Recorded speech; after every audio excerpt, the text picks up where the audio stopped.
Muito bem, então o tema desta noite, muitos os chamados e poucos os escolhidos, é um tema que no Evangelho segundo o Espiritismo, ele se encontra no capítulo 18. O Kardec intitulou esse capítulo com este nome e reservou neste capítulo algumas passagens com máximas de Jesus para poder nos conduzir por uma estrada para entender esse pensamento do Cristo que ele transmitiu para nós, para a humanidade.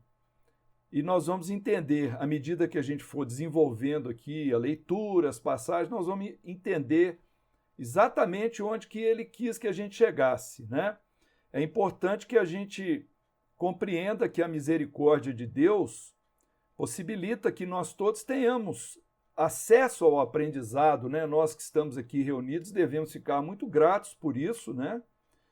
E que para nós caminhar nessa direção do aprendizado é a conquista da nossa harmonia íntima, que nós vamos subindo os degraus paulatinamente por um mérito pessoal de esforço, né, para que a gente consiga alcançar aquilo que Jesus nos prometeu, que seria o reino de Deus. Só que o reino de Deus não é um lugar, o reino de Deus não é um local, não é um local maravilhoso com nuvenzinhas, uma coisa exterior.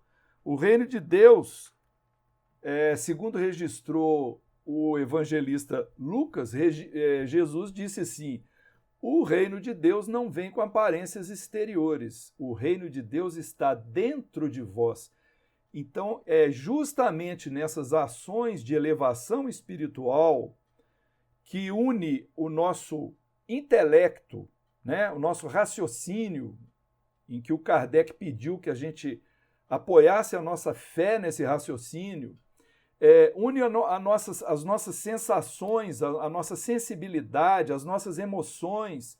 Então, tudo isso, bem direcionado, vai fazer com que a gente tome decisões pelo nosso livre-arbítrio para que a gente se eleve moralmente. E essa elevação moral é justamente a que vai fazer com que a gente purifique o nosso espírito, a nossa alma, e vamos caminhando na direção de Deus. É o caminho evolutivo. Como está registrado na sexta bem-aventurança de Mateus, os puros de coração, né, serão bem-aventurados e eles verão a Deus.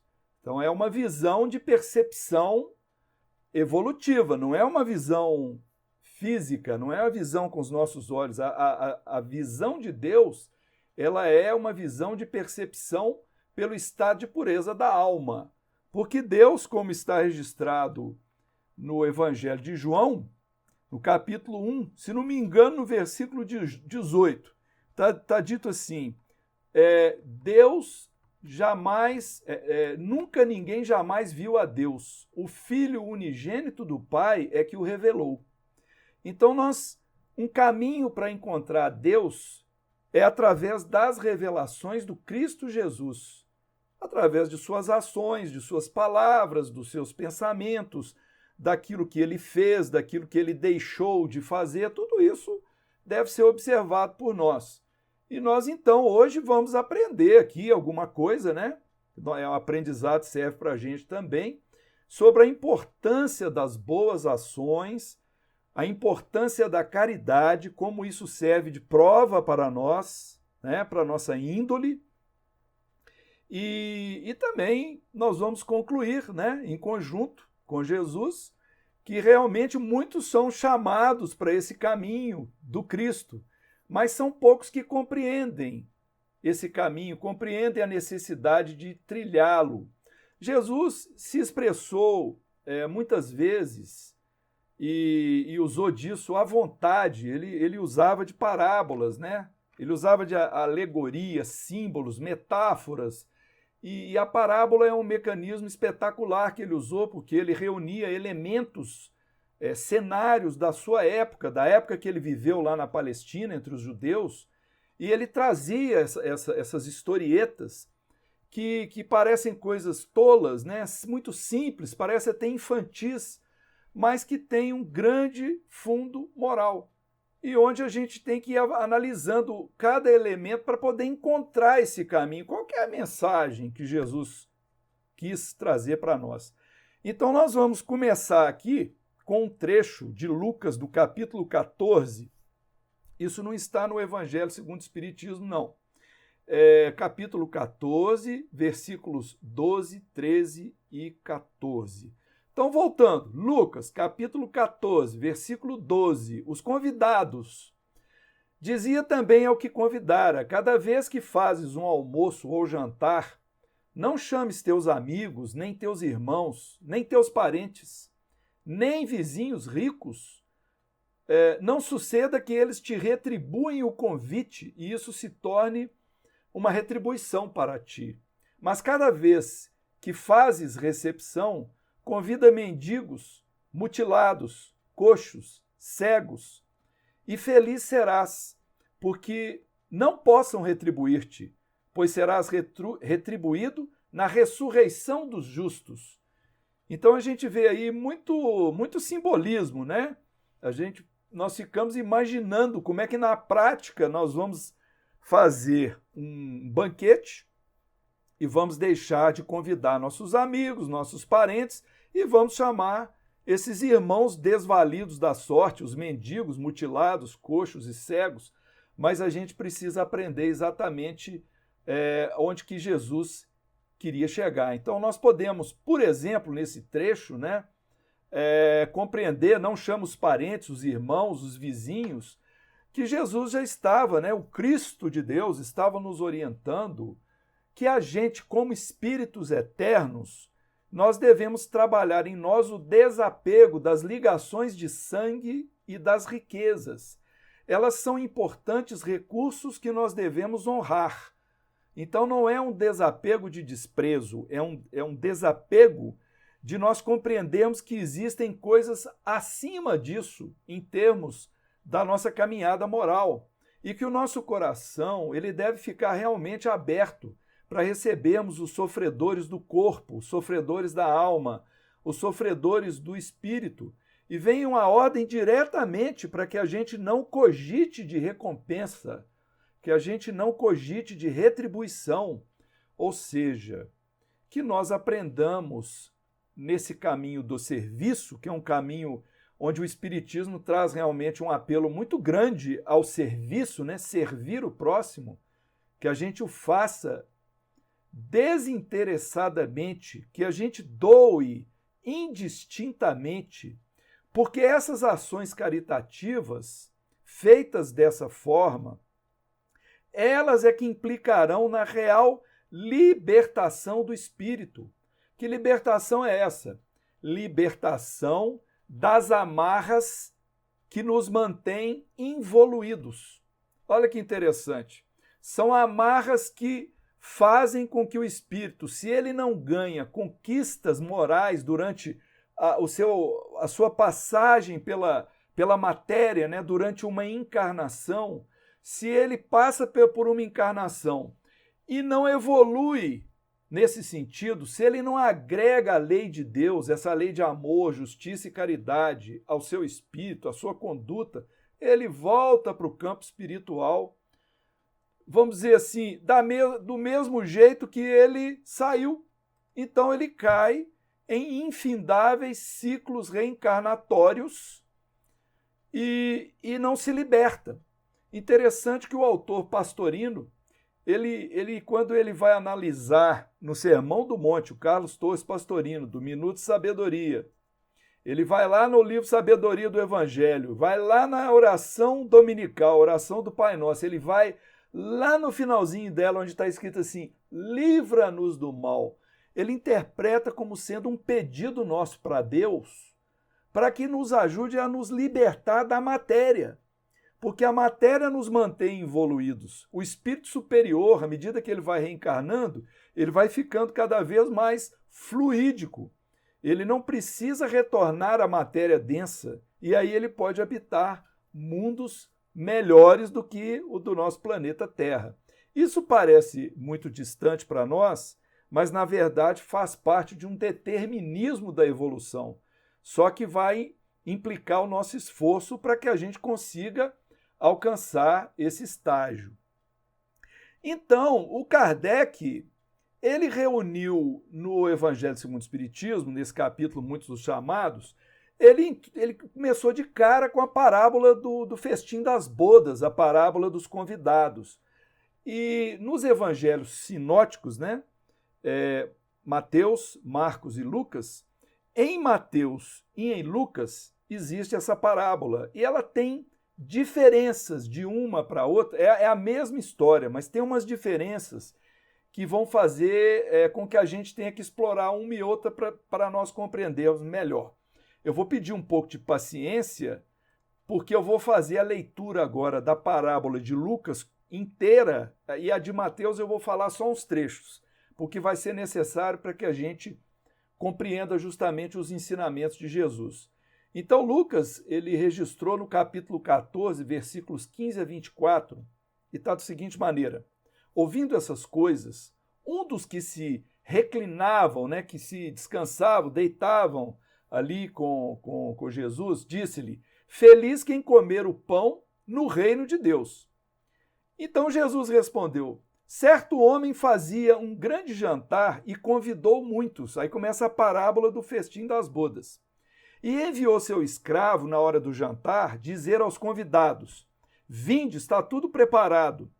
Começaram todos a desculpar-se. O primeiro disse: comprei um campo, tenho necessidade de sair para vê-lo, peço-te ter-me por escusado, ou seja, recusou o convite para o jantar. O outro disse: comprei 5 juntas de bois e irei examiná-lo. Também pede desculpas. Disse o outro: casei-me, por isso não posso ir. Voltando, o escravo narrou isso para o senhor. Então, insatisfeito, o dono da casa disse ao seu escravo: sai depressa às ruas e vielas da cidade, introduze aqui os mendigos e os aleijados, os cegos e os coxos. E disse o escravo: senhor, feito o que mandaste, quer dizer, já fiz o que o senhor mandou, e ainda há lugar. E disse o senhor então: sai pelas estradas e atalhos e obriga a entrar, para que se encha a casa, pois digo-vos que nenhum dos homens convidados me provará o jantar. Muito bem, então nós temos aqui um convite para uma ceia em conjunto, e está dito no começo da parábola que é feliz quem comer o pão no reino de Deus. Ou seja, então nós estamos falando aí de um alimento espiritual. Não é um alimento material, não se trata de um banquete material. E esse pão, esse alimento espiritual, uma vez ele sendo assimilado, ingerido, que nós o fazemos como? Observando, né, com os nossos olhos, ouvindo as palavras, e aquilo serve de alimento espiritual, raciocinando, refletindo sobre o aprendizado e tentando adotar o ensino para a nossa vida. Então, assim, nós vamos caminhando na direção do reino de Deus, que pressupõe realmente a necessidade de se praticar a caridade, né? Então, o tal emissário, que ele chama de escravo, que é um emissário do Senhor, naturalmente o Senhor é Deus, né?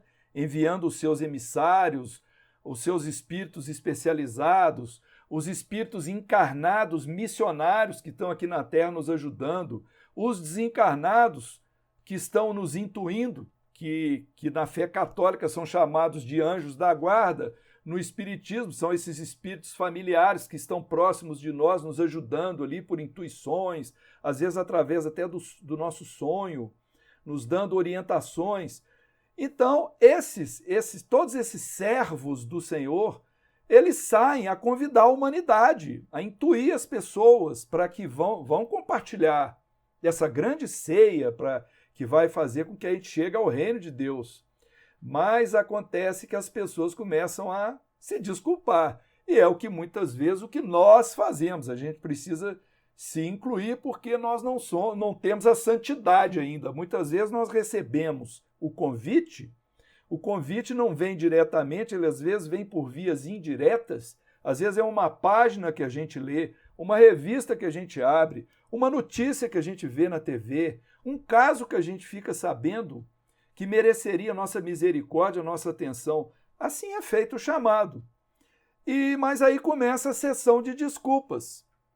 E as desculpas, elas começam a ser muito bem identificadas dentro do padrão da nossa vida corriqueira. Um diz assim, que eu comprei um campo e tenho a necessidade de ir lá verificar esse campo. Ou seja, a desculpa da aquisição de imóveis, vamos dizer, das propriedades materiais. O outro diz que comprou juntas de bois, ou seja, são as propriedades que nós adquirimos, que a gente dá mais atenção a isso, à propriedade, ao poder, à riqueza material, ao status, não é? E ele dá aqui, por último, ainda a última desculpa, casei-me, não posso ir, ou seja, nossos envolvimentos afetivos, amorosos, mas aquilo que nos distrai da essência maior nossa, que é a essência espiritual. Interessante que também o Pastorino, ele explica, quando ele faz a análise dessa mensagem, que os bens da terra, os campos, eles podem significar, fazer uma alegoria ao nosso corpo físico, a matéria. Os bens animais, os bois, seria a movimentação do nosso veículo sensorial, as nossas sensações. E o casamento, a união, a nossa parte emotiva. Então, tudo isso é o que nos constitui.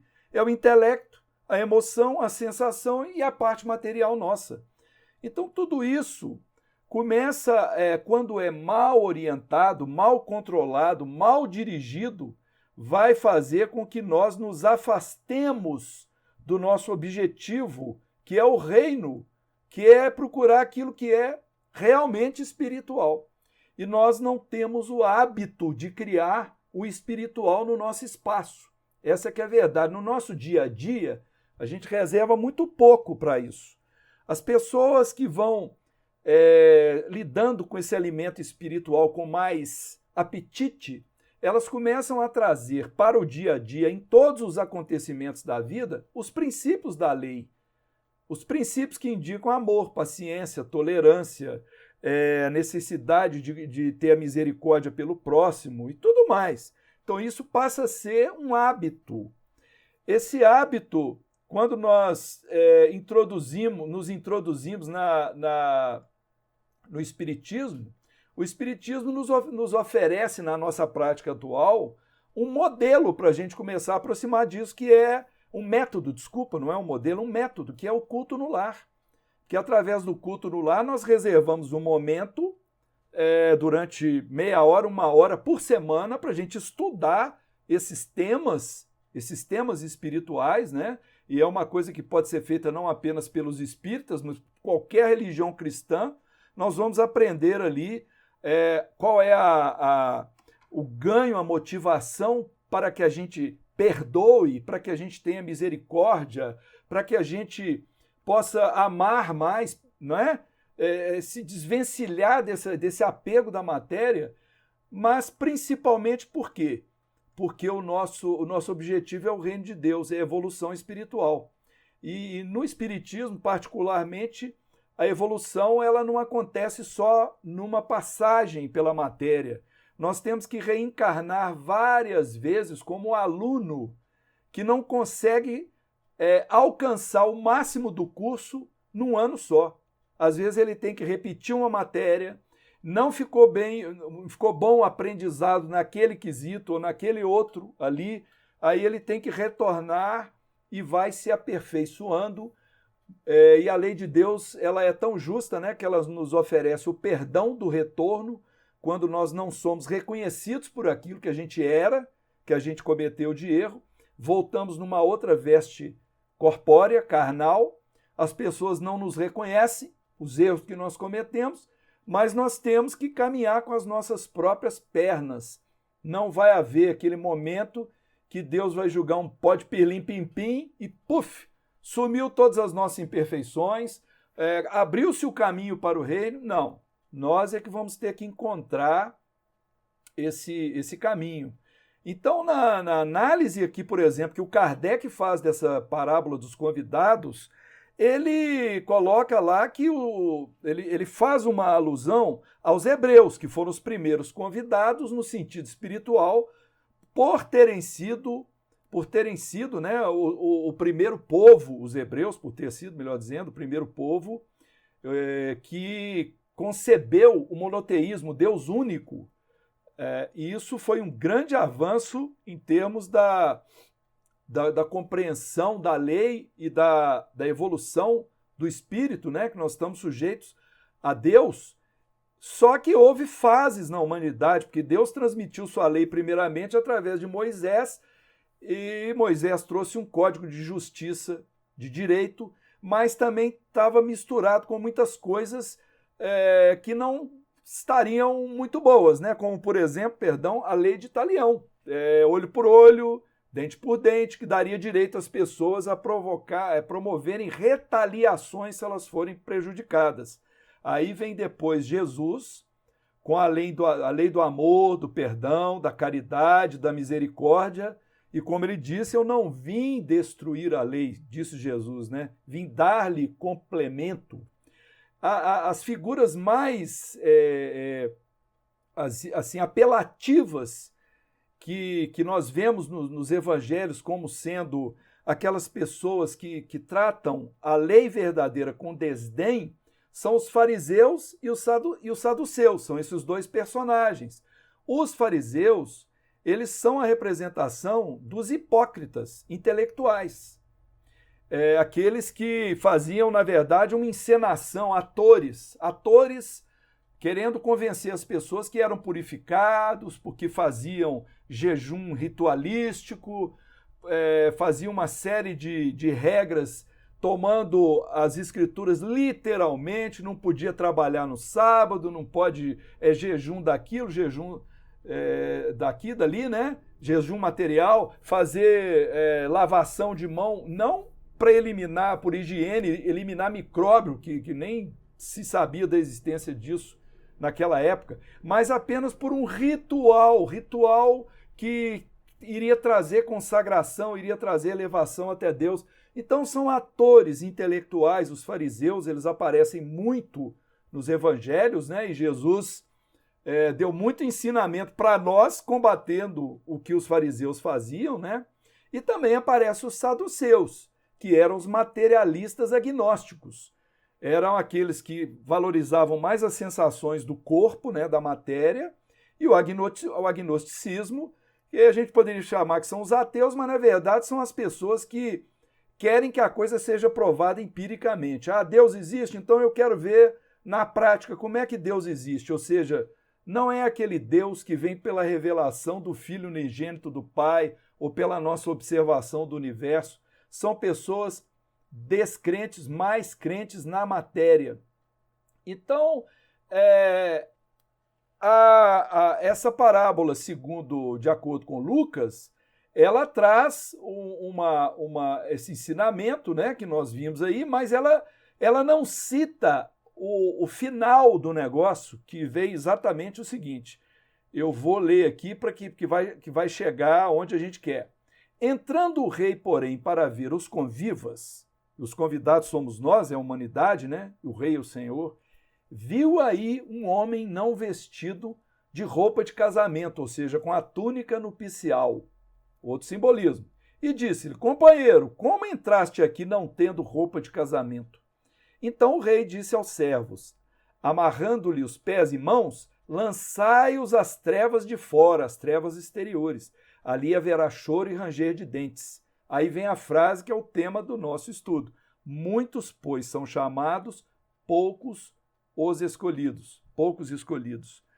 Então o Senhor faz o convite para que a gente se una a Ele, que a gente vá participar do casamento. Casamento é o quê? União imantação, imanência com Deus, imanência com o Cristo Jesus, é imanência em pensamento, em coração e não em rituais. Essa imanência, essa imantação, ela exige que nós vistamos a túnica nupcial. Ora, isso é um simbolismo para que a gente faça a nossa purificação espiritual. A purificação espiritual é o progresso moral.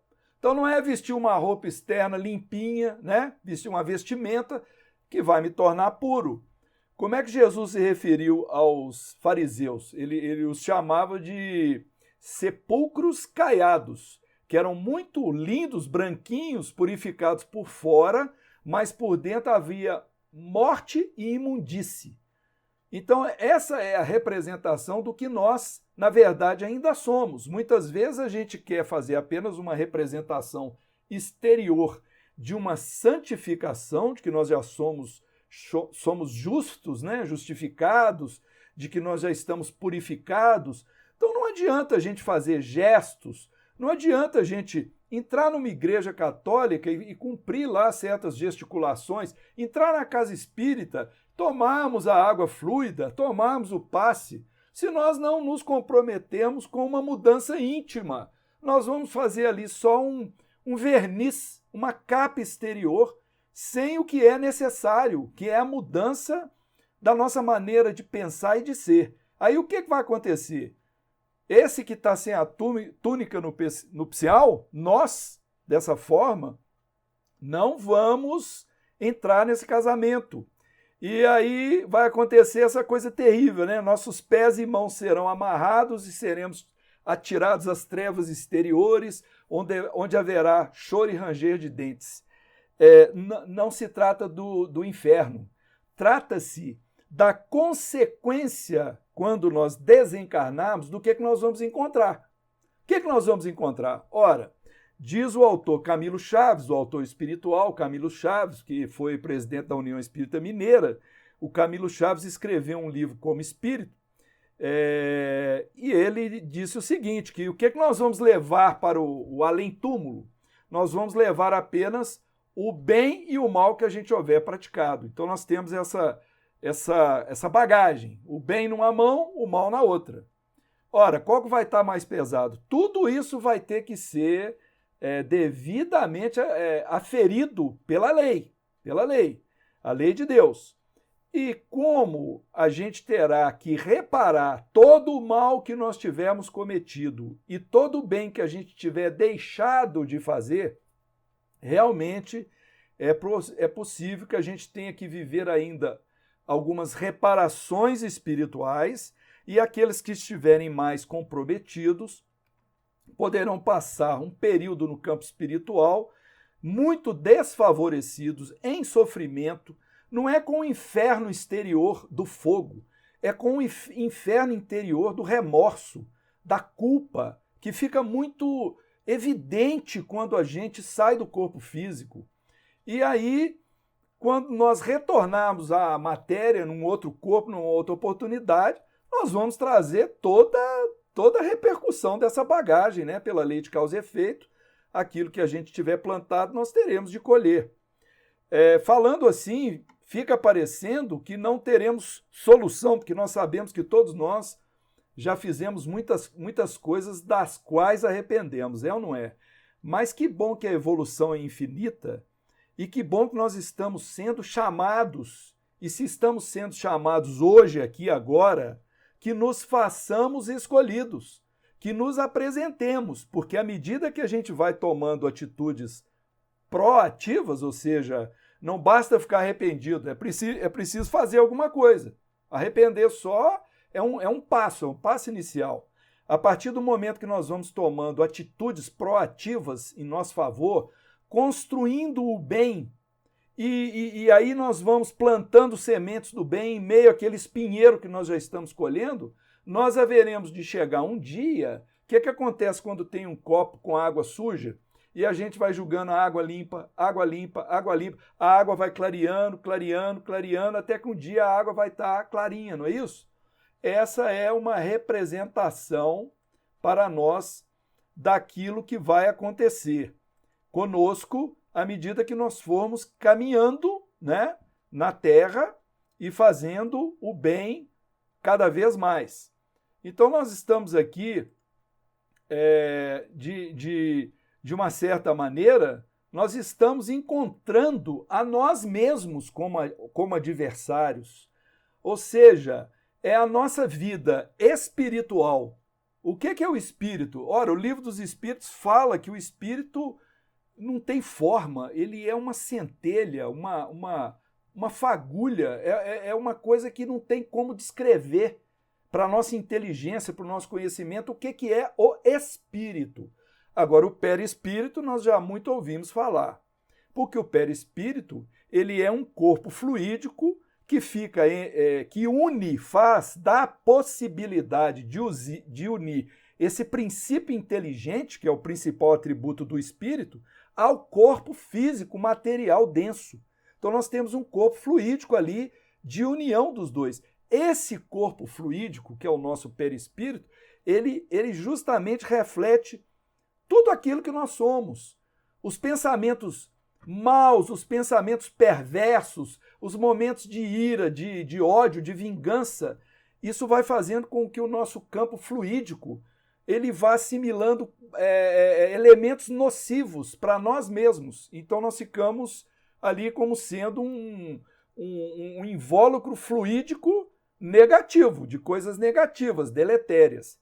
À medida que a gente vai purificando o pensamento, através das nossas emoções, com as orações sinceras e não com fórmulas mágicas, porque isso também, sem o envolvimento do coração, não vai resolver, aí nós vamos julgando o fluido bom, transformando o nosso fluido espiritual em nós mesmos. Com isso, nós vamos nos transformando.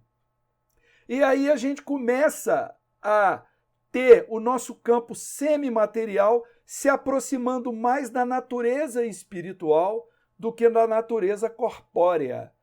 Por isso que a tendência nossa evolutiva é a gente abandonar corpos materiais e caminharmos para corpos mais fluídicos. Interessante que quando nós mergulhamos na carne pela reencarnação, nós não recordamos do nosso passado, ainda bem, né? Ainda bem que Deus teve a misericórdia de fazer com que o esquecimento do passado fosse uma lei, porque facilita para que a gente não sinta vergonha daquilo que nós fomos, que a gente não fique lembrando as pessoas que nós odiamos, ou seja, nós começamos tudo de novo. É o verdadeiro perdão de Deus para nós, uma nova oportunidade de ascendência espiritual.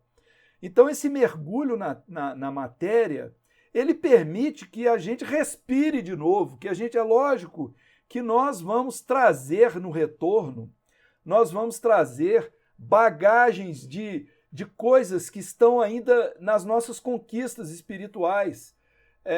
Então vai faltar muita coisa, muitos elementos nós vamos ter que continuar aprendendo, porque nós não conquistamos ainda o amor na sua plenitude.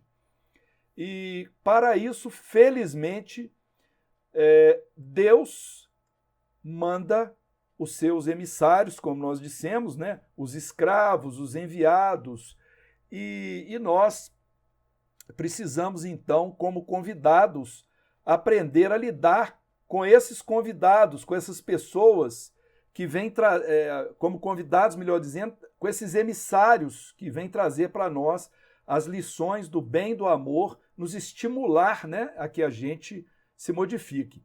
É interessante que essa parábola dos convidados, ela também é analisada pelo Cairbar Schutel. O Cairbar Schutel escreveu o livro quando era encarnado, e depois de desencarnado ele se tornou um dos ministros da colônia Alvorada Nova, que é a colônia espiritual que fica sobre Belo Horizonte. Então ele explica, né, que as pessoas, né, ficam muitas vezes esbanjando o material e perdendo tempo com coisas inúteis.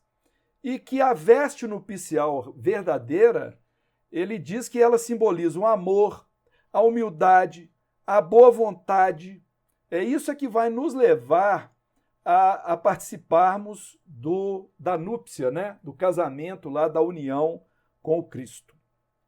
Muito bem, ainda no capítulo Muitos os chamados, poucos os escolhidos, o Kardec reservou um outro trecho que está em Mateus no capítulo 7. Ora, capítulos 5, 6 e 7 de Mateus é o quê? Sermão da montanha, sermão do monte. Então, no capítulo 7 de Mateus, o que é que nós encontramos aqui nos versículos 13 e 14? Olha que bacana. Entrai pela porta estreita, porque larga é a porta da perdição, e espaçoso o caminho que a ela conduz, e muitos são os que por ela entram. Quão pequena é a porta da vida, quão apertado o caminho que a ela conduz, e quão poucos a encontram. Olha, Jesus era sensacional, né, para poder criar essas imagens, né, essas pequenas parábolas, essas alegorias, né? Ele fez isso no Sermão do Monte. A gente sempre fica pensando, do Sermão do Monte, quantas pessoas prestaram atenção, das que estavam ouvindo, das que prestaram atenção, quantas entenderam, e das que entenderam e prestaram atenção, quantas memorizaram, e dessas, quantas assimilaram para suas vidas aquilo que Jesus ensinou. Então, olha aqui, o nosso caminho evolutivo, ele parece um cone, né? Aquela figura geométrica, um cone, onde a base do cone, ela é mais larga, é onde tem a maioria das pessoas, está no nível espiritual mais baixo. À medida que a gente vai subindo pelo eixo, a área vai se tornando cada vez menor, porque o número de pessoas que consegue subir ou se elevar espiritualmente é pequeno, sabe por quê? Porque depende disso que foi colocado aqui, a tal da porta estreita. O símbolo, o que é o significado da porta estreita? É o caminho que é difícil de passar, é difícil de romper, justamente porque nós temos que abrir mão de muitas coisas. Abrir mão. Abrir mão, vamos usar a palavra jejum? Jejum. Tem um determinado dia do ano lá que eu vou fazer um jejum e não vou comer carne vermelha. Eu vou fazer um sacrifício. Eu vou abrir mão daquilo. Então vamos esquecer o jejum do alimento, do material. Vamos pensar no jejum espiritual. O que eu vou parar de fazer que eu faço que não está bom? Eu estou destratando alguma pessoa que me respeita, eu estou destratando algum familiar, eu estou sendo impaciente com o filho, eu estou sendo inconveniente com o cônjuge, com a cônjuge. Como que eu estou tratando as pessoas na rua, os colegas de trabalho, os colegas da minha escola? Olha só, se eu conseguir identificar o problema e eu pegar a referência do Evangelho e me dispor a fazer, não, eu tenho que fazer assim, ó, então eu vou subir de nível, eu vou para aqui. Vai exigir um esforço de boa vontade, né, arrependimento, boa vontade, mudança de postura, monitoramento, observação, porque tem a referência, tem a realidade, aí tem um erro aqui, uma diferença, eu tenho que pegar esse erro e trazer de volta. Opa, eu continuo errando, então vamos esforçar mais. É isso que é a porta estreita. A porta estreita é esse jejum que não é um jejum de ritual, porque tem uma data para poder fazer o jejum, que no Espiritismo, com todo respeito às religiões, não guardamos data. No Espiritismo não existe isso. O que existe é a conscientização da necessidade desse jejum espiritual que tanto nós precisamos realmente nos engajarmos, né? E Jesus, sobre esse jejum, ele falou uma coisa muito interessante. Ele recomendou assim: tu, porém, quando jejuares, unge tua cabeça e lava o teu rosto. Traduzindo a ideia, seria: quando você se submeter a esse auto-sacrifício em prol da sua evolução, para que você evite os processos kármicos de reparação, que você vai ter dificuldade, vai ser as suas trevas exteriores, o ranger de dentes, o choro, porque você vai ter que reparar todo o mal que você houver feito. Então, quando você fizer esse jejum, esse esforço, unge tua cabeça e lava o teu rosto. Ou seja, faça com alegria, com determinação, com humildade, unge a tua cabeça, lava o teu rosto. Ou seja, mude, faça esse esforço como uma determinação íntima. Por que vale a pena fazer esse esforço, meus irmãos? Por que a porta estreita não é apenas uma devoção piedosa, ritualística, que se nós cumprirmos tal e tal e tal ritual, Deus vai ficar satisfeito? Não se trata disso. Deus é a lei de causa e efeito.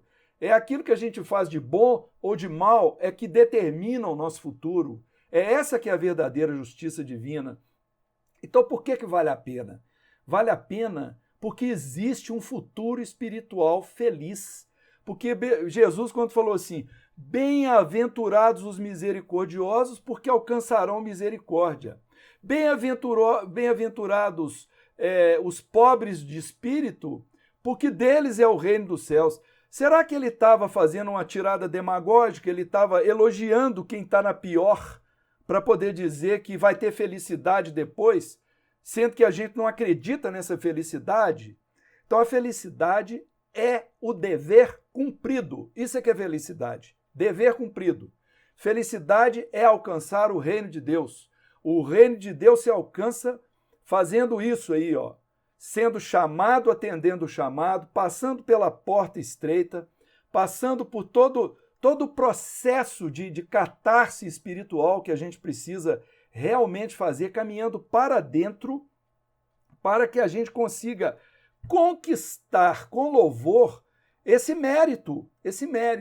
Porque quando surgirem dificuldades na nossa vida, quando surgirem óbices, obstáculos, vamos dizer assim, de repente me falta um recurso, eu sou abandonado, eu estou sendo tratado com indiferença, eu estou sendo tratado caluniado, com egoísmo. Olha, nós precisamos pensar que o esquecimento do passado faz com que a gente não saiba os débitos que nós temos. E muitas vezes eles entram na pauta do dia, são trazidos para nós como repercussão dos nossos próprios atos.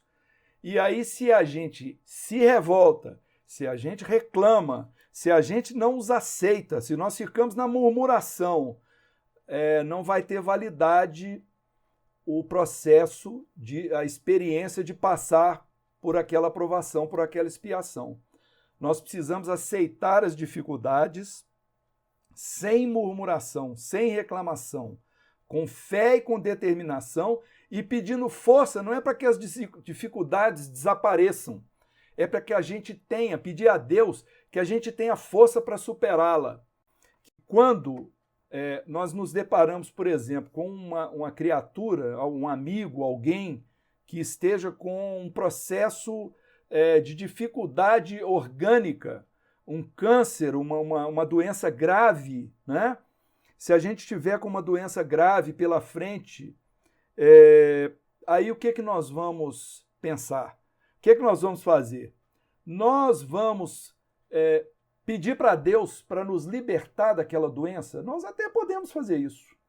Mas, às vezes, a doença do corpo físico, ela é uma depuração do nosso perispírito. O perispírito está com fluidos ruins, fluidos nocivos, e ele evacua aquilo para o corpo durante uma encarnação. O processo é mais ou menos esse. Então, na verdade, pedir que a gente se liberte de uma enfermidade pode ser ter que pedir para Deus para a gente não reparar aquela doença. Quando a gente precisa reparar a falta, melhor dizendo, do passado. Então, qual é a melhor postura que a gente deve adotar? A gente deve adotar a postura de solicitar forças para vencermos essas dificuldades e termos fé de que as dificuldades vão durar o tempo justo que Deus achar que precisa para que a gente repare a falta e nós vamos sair de lá quites do problema. Eu estou recebendo aqui, olha, do nosso querido João Siqueira, apareceu uma pergunta aqui. O João Siqueira, ele é atualmente o presidente de uma casa que é do nosso coração, Grupo Fraternidade Irmã Ló, lá ali no Santa Teresa, né, na Rua Paraisópolis. O que dizer para uma mãe não espírita que chega à nossa casa em desperto, né, deve ser desespero e desalento, com a morte do filho querido? Pois é, uma mãe não espírita que tem um filho querido morto e chega na casa espírita desesperada. Quando a gente fala chegar na casa espírita desesperada, a gente sabe que nós que temos, né, todos nós que temos já uma prática dentro da casa espírita, a gente sabe que isso não é incomum. Porque muitas vezes o caminho ensinado por outras religiões não satisfaz quanto à justiça divina. Às vezes a morte do filho fica parecendo uma injustiça. Por que Deus tirou ele de mim? Começa assim, me deixou desesperada, me deixou amíngua, me deixou solitária. E meu filho, coitado, não viveu o tempo que ele deveria viver. Pois é. Então, vamos voltar para dizer o seguinte, que Kardec nos sugeriu a fé raciocinada. Para a gente usar o raciocínio, nós precisamos de um tempo para a gente estudar. No caso, nós vamos falar do Espiritismo. Estudar a doutrina espírita, estudar os seus preceitos, estudar a questão da vida futura, do plano espiritual, da lei do retorno, da lei da justiça divina, da causa e efeito, do retorno pela reencarnação. E que nós vamos aprender também que, a não ser que as pessoas tenham desencarnado por suicídio imediato ou suicídio lento, por abuso de alguma coisa que vai deteriorando o corpo, a não ser que seja dessa forma, toda desencarnação ela obedece uma programação espiritual, um tempo.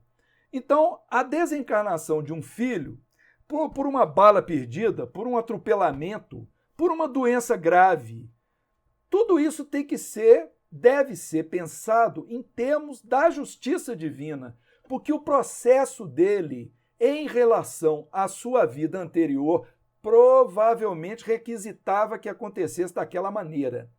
Mas pode ser também que se trata de um espírito missionário. Vou dar aqui um outro cenário, um espírito missionário. Ele veio, passou um tempo no seio lá daquela família e ele desencarna de repente, não porque precisava para ele ser daquela forma, mas para poder colocar os pais em provação.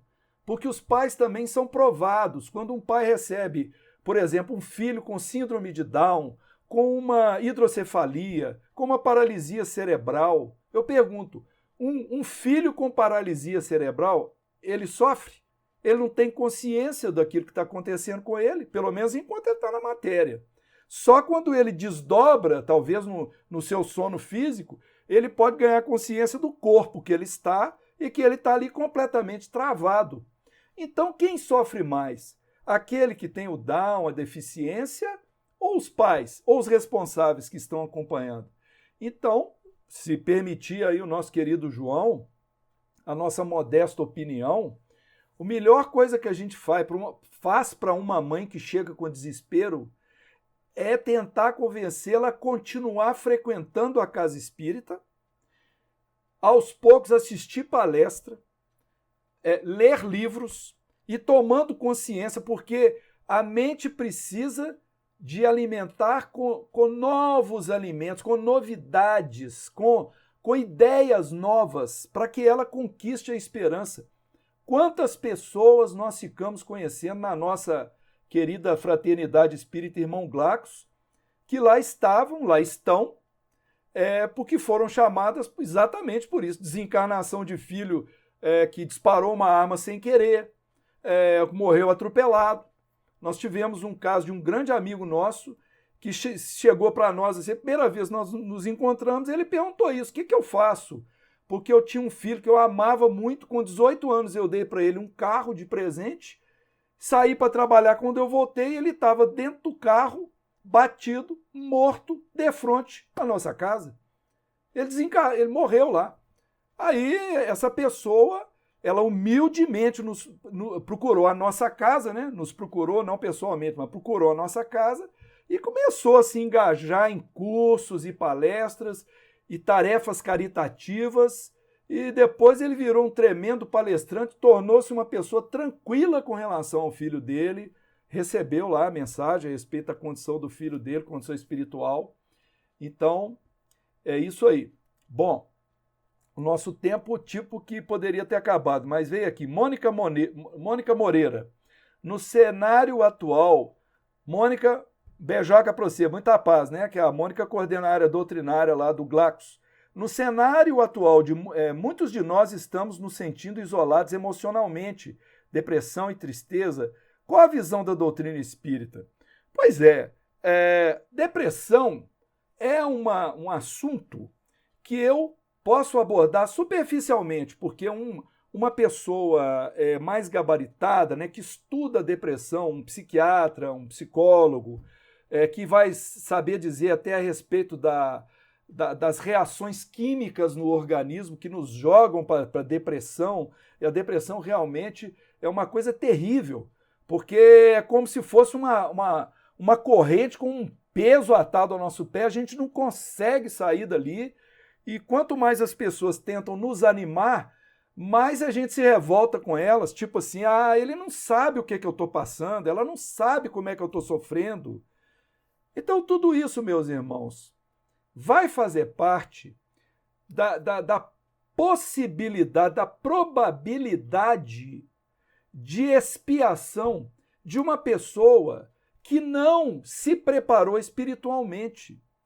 O melhor que ela faz é ela tentar tratamento médico, tratamento psiquiátrico, psicológico, né, o apoio, isso é muito importante, mas ela tentar, através da leitura, do estudo, talvez o tratamento com passe também, ela começar a mudar o seu íntimo, a encontrar soluções. Ora, por que nós estamos isolados? Porque Deus resolveu nos dar uma grande lição, uma lição espetacular. As pessoas, então, estão encontrando dentro de si mesmas recursos que nem imaginavam. Se a gente fica na revolta, aí a coisa complica. Mas quantas pessoas têm reagido procurando serem úteis, procurando até produzir, vender coisas, ganhar dinheiro, fazer o que não fazia antes, não importa. Mas estão tentando a reengenharia, né? Se transformarem novamente, se reinventarem. No Espiritismo, nós estamos vendo aí um movimento espetacular, né? Agora é live para todo lado, é vídeo para todo lado, tarefas sendo feitas através de reuniões virtuais, discussões.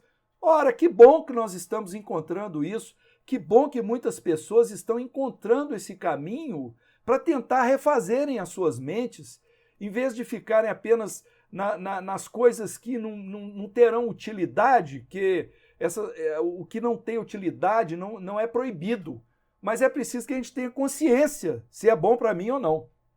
Então, a gente caminhando num campo de utilidade é melhor. Ler um bom livro, adotar essa prática educacional do Espiritismo, se oferecer para poder ajudar. É a melhor maneira de combater a depressão. Que direito a gente tem, se você parar para pensar, de perder tempo na encarnação ficando deprimido? Nós temos que correr contra isso, buscar ajuda. Essa é a nossa modesta opinião, tá, Mônica? Que tenha servido para todos os amigos aí. Então, meus irmãos, vamos nos despedir, né? Eu vou acionar o botãozinho aqui de encerrar a transmissão. Muita paz a todos, muita luz, muita alegria para todos nós. Que assim seja.